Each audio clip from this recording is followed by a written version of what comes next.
I want you to imagine something for a moment. Imagine you are 72 years old. You are disabled. You cannot work. You have less than $2,000 in total savings. Your entire monthly income is $994 from the government. You cannot afford rent anywhere, so your daughter lets you sleep in her spare bedroom. Your daughter herself is on food stamps because she works part-time and can barely feed her own children. But she took you in anyway because she loves you and refuses to watch her mother become homeless.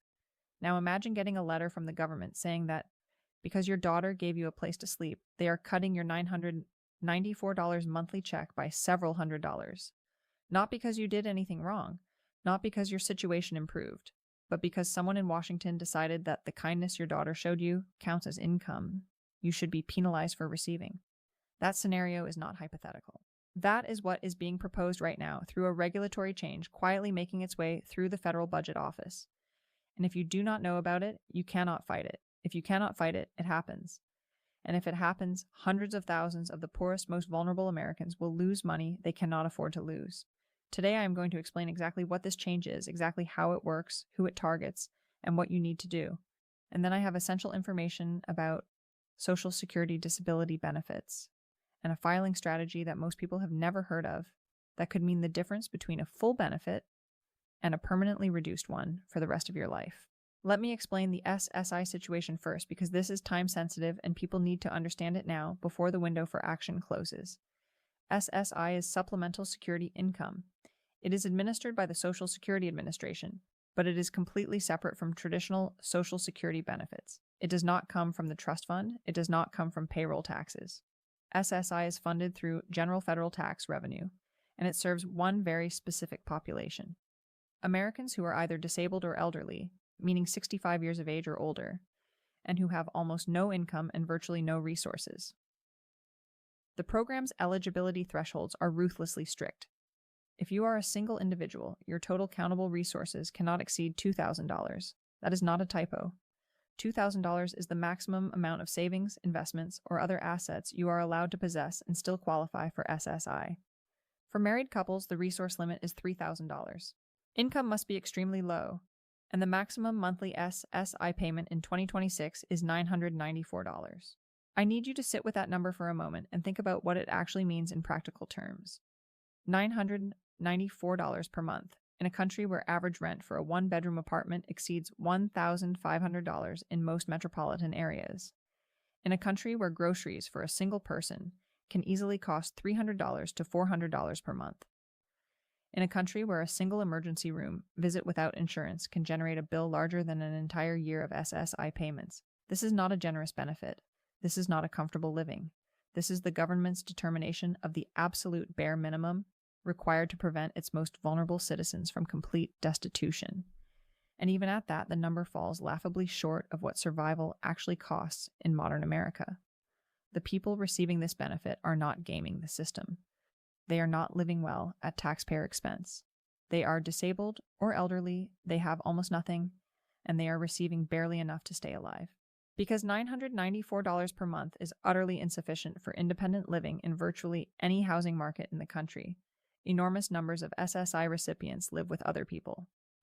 They live with their adult children, they live with siblings, they live with grandchildren, they live with friends and neighbors and fellow church members who have a spare bedroom or even just a sofa. These living arrangements are not choices made from a menu of pleasant options. They are survival necessities driven by the pure mathematics of poverty. When your total income is $994 and the cheapest available apartment in your area costs $800, you cannot live alone, period. Someone else must absorb you into their household, or you have nowhere to go. And the people who absorb these SSI recipients into their homes are overwhelmingly not wealthy themselves. They are working-class families, fixed-income households, and other people navigating their own financial limitations, who nevertheless refuse to let their family member or friend end up in a shelter or on the street. Here is the critical regulatory history you need to understand. Social Security has always had a mechanism for counting what they call in-kind support and maintenance against SSI recipients. When someone provides you with shelter at no charge, Social Security assigns a monetary value to that shelter and counts it as income, which reduces your monthly SSI payment. The formula has varied over the years, but the principle has remained constant. If you receive free housing, your SSI goes down, so a person who is already at the absolute bottom of the economic ladder gets pushed even further down because someone showed them mercy. A couple of years ago, regulators acknowledged that one application of this rule was particularly cruel and counterproductive. They looked at the extremely common scenario where an SSI recipient is living in a household that is itself receiving SNAP benefits. SNAP, the Supplemental Nutrition Assistance Program, is what most people know as food stamps. If a household receives SNAP benefits, the government has already officially certified that household as low income. They are already verified as financially struggling. If despite their own financial struggles they choose to shelter an SSI recipient, the regulatory change said the value of that shelter should not be counted against the person receiving SSI. The logic was simple. When poor people help even poorer people, the government should not respond by making the poorest person poorer still. Both households are in poverty. Penalizing the more vulnerable one for receiving compassion from the slightly less vulnerable one accomplishes nothing positive for anyone. What is happening now is an attempt to reverse that protection. The proposal currently at the Office of Management and Budget would eliminate the exception for SNAP receiving households. Under the proposed rules, SSI recipients living with families on food stamps would once again have the value of their housing counted against their benefit. Their already tiny $994 check could be reduced by hundreds of dollars per month, simply because the rule protecting them from that reduction was taken away. The practical impact on real human lives would be immediate and severe. People who are already barely surviving would have even less. Families who are already stretching to accommodate an additional person would face impossible choices. The disabled grandmother in the spare bedroom becomes a financial liability rather than simply a loved one being cared for. The entire incentive structure shifts toward pushing vulnerable people out of the only stable housing arrangements available to them.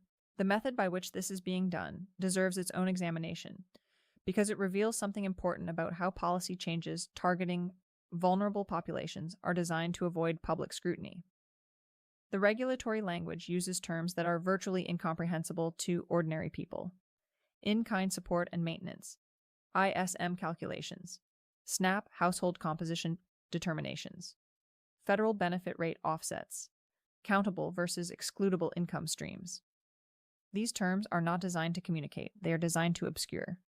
They create a wall of impenetrable jargon between the people making the change and the people affected by it. If an elderly SSI recipient receives a notice referencing ISM calculations and SNAP household exceptions, they have no idea what it means. If a busy family member receiving food stamps gets a letter about countable in-kind support modifications, they cannot translate that into its real world, meaning which is that their disabled relative is about to lose money. This proposal must pass through a public comment period if it advances past the Office of Management and Budget. That comment period is the mechanism through which ordinary citizens can formally oppose regulatory changes before they take effect. But the comment period only works as a check on government action if people know it exists, understand what is being proposed, and participate in sufficient numbers to create political pressure. On obscure technical regulations affecting populations with limited political power, the comment periods frequently pass with minimal public engagement. This is not an accident. It is a feature of the system as experienced by those who prefer their changes to pass without resistance. Advocacy organizations and legal aid groups are monitoring this situation and will publicize the comment period if and when it opens. When that happens, participation from affected communities and their allies can make a genuine difference. Beyond this immediate SSI threat, there are several other issues affecting Social Security beneficiaries that require attention right now. Continuing disability reviews are a growing source of anxiety and lost benefits. These reviews, known by the abbreviation CDR, are periodic reassessments of whether someone receiving disability benefits still meets the medical criteria for disability. They have always been part of the system. But recent procedural changes have modified how the reviews are conducted in ways that disability advocates believe will result in more people losing benefits inappropriately. If you currently receive Social Security disability benefits and you get a CDR notice in the mail, treat it as the most urgent piece of mail you have ever received. Do not set it aside. Do not assume everything will be fine. Respond immediately with complete and thorough documentation of your current medical conditions and functional limitations. If your benefits are terminated after a review, know that you have the right to appeal that decision. In most cases, you also have the right to request that your benefits continue during the appeal process. But the timeline for requesting continued payment during appeal is extremely short, typically 10 days from the date on the notice. Miss that 10-day window, and you may lose benefits for the entire duration of your appeal, which can take months or longer. Now, I want to address something that is critically important for anyone who is approximately 62 years old, has been unable to work for several years due to medical problems, and is trying to figure out the best path forward with Social Security. This situation is far more common than most people realize, and the financial stakes of handling it correctly versus incorrectly are enormous. The difference can literally be hundreds of dollars per month for the rest of your life, a gap that compounds over decades into tens of thousands, or even over $100,000. There is a specific insurance requirement, a specific calculation, and a specific filing strategy that most people in this situation have never heard of. Understanding all three could be the most financially consequential thing you learn this year. Social Security. Disability insurance benefits require you to meet two completely separate insurance tests before your medical condition is even evaluated. The first test is general insured status. This simply means you have paid into the Social Security system for a sufficient period over your lifetime, generally defined as earning 40 work credits, which roughly equates to 10 years of employment at any point in your adult life. If you worked for a decade or more in total, even if it was decades ago, you almost certainly meet this first requirement. The second test is the one that creates problems for people who have been out of the workforce for extended periods.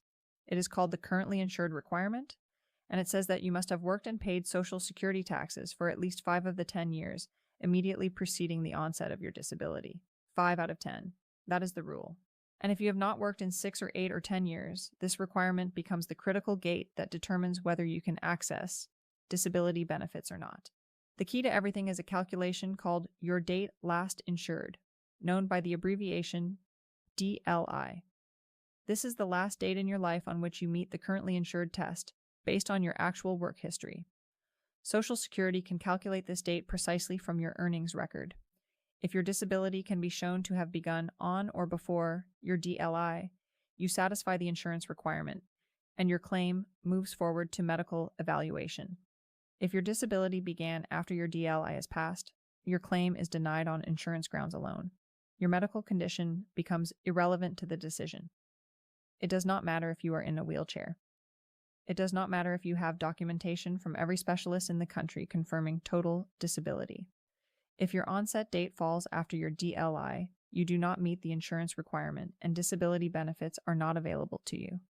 This determination is absolute and non-negotiable. For a 62-year-old who has not worked in 6 to 10 years, the DLI has in most cases already expired. But the precise date varies based on the exact pattern of your employment history. It is imperative that you contact Social Security and have them calculate your specific DLI before making any assumptions. The date might be more favorable than you expect based on the specific timing and duration of your most recent employment. If your DLI turns out to be relatively recent, and if your medical records demonstrate that your condition was already disabling by that date, you may still have a viable path to disability benefits even after years away from work. The financial significance of qualifying for disability versus being limited to retirement benefits is massive and permanent. Disability benefits are paid at your full retirement age benefit amount. This means if you are approved for disability at age 62, you receive the same monthly payment you would get at age 67, with absolutely no reduction for claiming before full retirement age. Retirement benefits claimed at 62, by contrast, are permanently reduced by approximately 30% from the full retirement age amount. That 30% gap between a disability benefit and a reduced retirement benefit applies to every single payment for the rest of your life. Depending on your earnings record, that could be a difference of $400, or $500, or $600 or more every month. Over 20 years of receiving benefits, that monthly gap compounds into a sum that easily exceeds $100,000. This is not theoretical money. This is real income that determines the basic quality of your daily existence for decades to come. There is a filing strategy specifically designed for this situation that allows you to pursue both options simultaneously without risk. It is called a concurrent filing, or a RIB-DIB claim. RIB stands for Retirement Insurance Benefits. DIB stands for Disability Insurance Benefits. When you file a concurrent claim, you are telling Social Security that you want to apply for retirement benefits and disability benefits at the same time. Here's how it plays out. Your retirement claim is straightforward. You are 62, you have 40 work credits, you are eligible. That claim processes quickly, and your reduced retirement benefits begin flowing within weeks. You have income. Meanwhile, your disability claim enters the evaluation pipeline. Disability determinations take much longer, often several months for an initial decision, and potentially a year or more if appeals are necessary. During that entire time, you are receiving retirement benefits. You are not going without income. If your disability claim is ultimately approved, Social Security retroactively upgrades your benefit to the full disability rate. They pay you the difference between the reduced retirement amount you were receiving and the full disability amount you should have been receiving for every month since your filing date. You get a lump sum payment covering that difference, plus the higher amount going forward for life. If your disability claim is denied, nothing changes. Your retirement benefits continue exactly as they were. You lose nothing by having tried. The challenge for someone whose DLI has already passed is that Social Security must determine your disability began before that date, not that you are disabled today. Current medical evidence showing present disability is not enough. What matters is documentation from the time period around and before your DLI. Medical records from that era, doctor visits, hospital admissions, imaging studies, specialist consultations, treatment plans, prescription records, anything that demonstrates your condition, had already reached a disabling level by the time your DLI expired. If you have been receiving consistent medical treatment since you stopped working, your records may clearly document a progressive decline that reached disabling severity before the DLI. If there are substantial gaps in your medical treatment during the relevant period, establishing that earlier onset date becomes more difficult, though not necessarily impossible, if other supporting evidence exists. For married individuals, there is an additional strategic element involving spousal benefits. If your own full retirement age benefit is less than half of your spouse's full retirement age benefit, you may eventually be eligible for a spousal benefit supplement. This supplement brings your total payment up to 50% of your spouse's full amount. However, several conditions must be satisfied.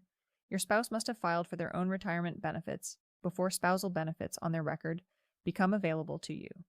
If your spouse is still working and plans to file later, you cannot access spousal benefits yet regardless of your own age or filing status. Additionally, if you claim spousal benefits before your own full retirement age, they are permanently reduced just like your own retirement benefit would be.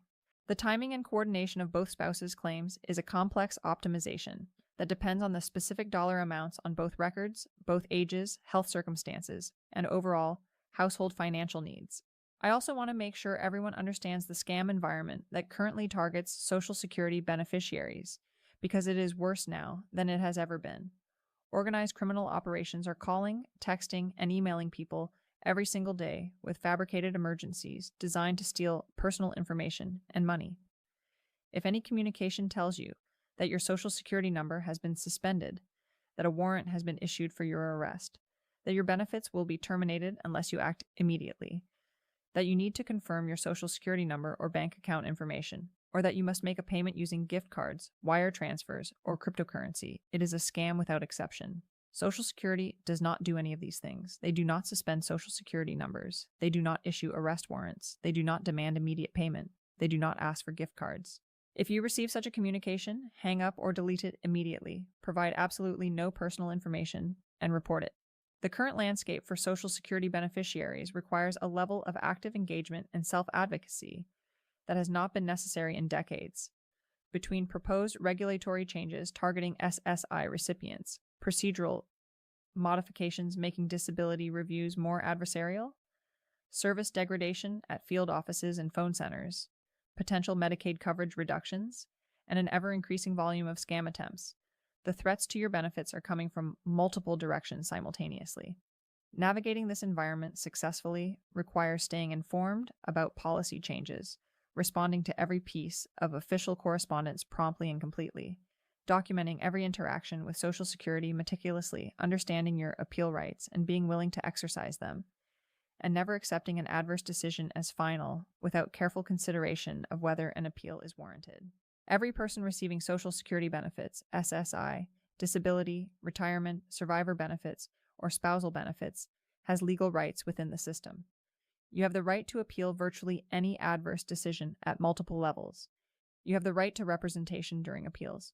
You have the right to review the evidence used to make decisions about your case. You have the right to submit additional evidence. You have the right to a hearing before an administrative law judge. These rights exist because the system is imperfect and it makes errors frequently. A substantial percentage of initial adverse decisions are overturned at later stages of appeal. The system depends on people not exercising these rights. It depends on confusion and resignation and passive acceptance of whatever decision arrives in the mail. Refuse to be passive. Refuse to be confused into inaction. Refuse to let complexity defeat you. Your benefits are not gifts. They are legal entitlements supported by law and protected by due process rights. Exercise those rights. Protect what is yours. And when you see something happening that threatens the benefits of people in your community, speak up.